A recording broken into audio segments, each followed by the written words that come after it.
New inflation tax data out of Stats Canada today. The price of everything up 3.6% year over year in May.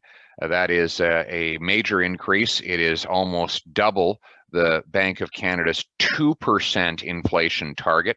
It's also higher than the 3.4% Stats Canada reported for April. Numbers are not only rising year over year, but month over month. From April to May, the consumer price index in Canada rose by 0.5%. That sounds like a small number, but multiply 0.5 times 12 months, you get 6%. That would be 3 times the bank's 2% annualized target. Leading the increases in costs was housing replacement costs were up 11.3%, the biggest increase since 1987. Passenger vehicles up 5%, furniture up 10%, gas up 43%.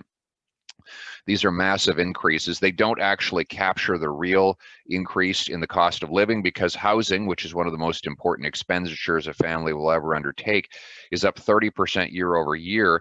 But this consumer price index does not properly account for housing.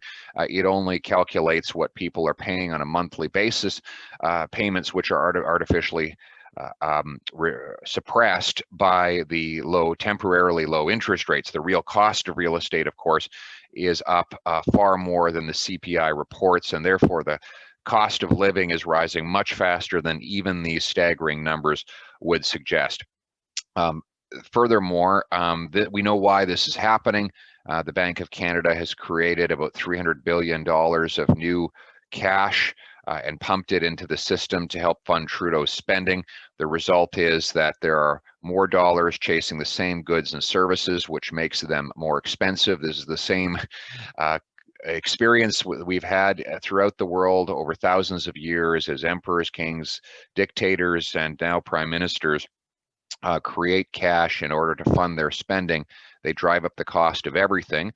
Not such bad news if you're very rich and the value of your assets, your gold, your bonds, stocks, and mansions become more valuable with inflation. But if you're a working class person trying to pay the cost of food, clothing, and shelter with your wages, then it is terrible news. It means a real pay cut in inflation adjusted terms. That is the inflation tax. It is a tax on the poor and the working class to the benefit of big government and big business. That's why we're fighting back to restore sound money, stop the cornucopia of cash creation, and build our economy on the solid ground of workers and good, sound currency.